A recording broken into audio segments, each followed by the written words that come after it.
So I'm here as a congressional candidate in the Texas 10th Congressional District, which runs from Austin to Houston. This is an area that includes a toxic coal plant out in Fayette County that powers, in part, the city of Austin. This is an area that is a target for a proposed pipeline that would go from the Permian Basin to Katy. It's an area that's been subject to multiple catastrophic 500-year floods in the last 5 years. I'm also here as a public school teacher, as someone who values teaching and learning and promoting educational opportunities. I'm here as a civil rights lawyer who wants to advocate for changes in our society. I'm here as a father of 2 children who have to grow up in this world.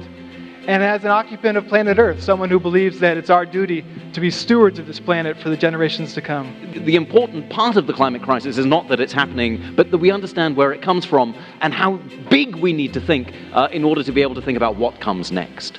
It's important to remember that the crisis is not really a crisis for the Earth. The Earth will be fine.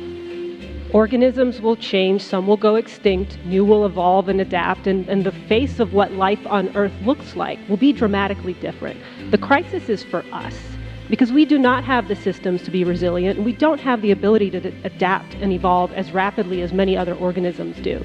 So as climate changes, again, not weather, but these long-term patterns of heat and ice and soil and air shifting, we are the ones who, in this system, are the most vulnerable to those changes occurring so rapidly. And I think we're really at this fork in the road where, while we're facing this crisis of the social system that we created that is coming into contact with all of these ecologies, that is producing mass extinctions and threatening civilization as we know it, it's also this tremendous opportunity to reevaluate our future and to offer something that's equally as enormous as an alternative. We need to take things over. We need to take over the state house. We need to take over the federal government.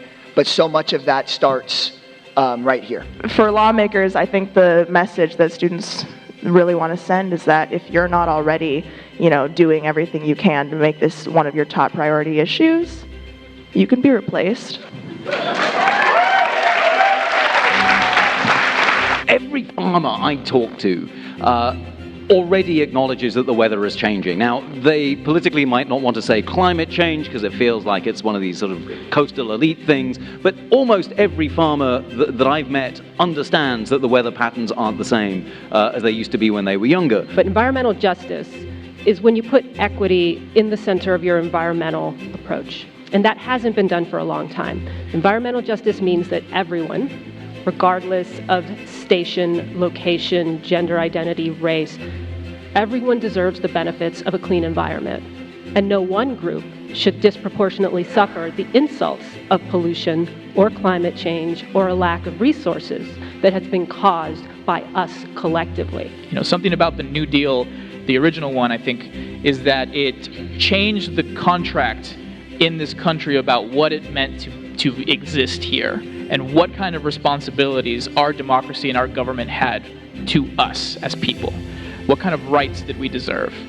And so the Green New Deal is kind of returning to that legacy and going steps beyond, considering what was not there in the New Deal, considering the legacy of the civil rights movement and the labor movement and the women's movement and the LGBTQ movement and all these kind of movements for liberation as well, and connecting that to what's happening with the climate and the environment and saying we can also mobilize ourselves. One of the exciting things about the original New Deal is that there was a project in every congressional district.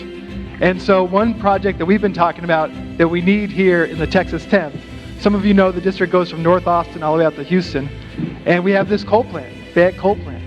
And why couldn't that be a local project under the Green New Deal? Let's close that plant, let's take care of the workers who are there, and let's deal with the legacy of environmental pollution and injustice. And that could put thousands upon thousands of people to work, create great jobs, and could help protect our environment. So again, that's why labor needs to be at the table to make sure whatever policies are formulated, there really is a just transition. It just so happens to be a convenient situation because when people have hope, they organize, and when they organize, they have more hope.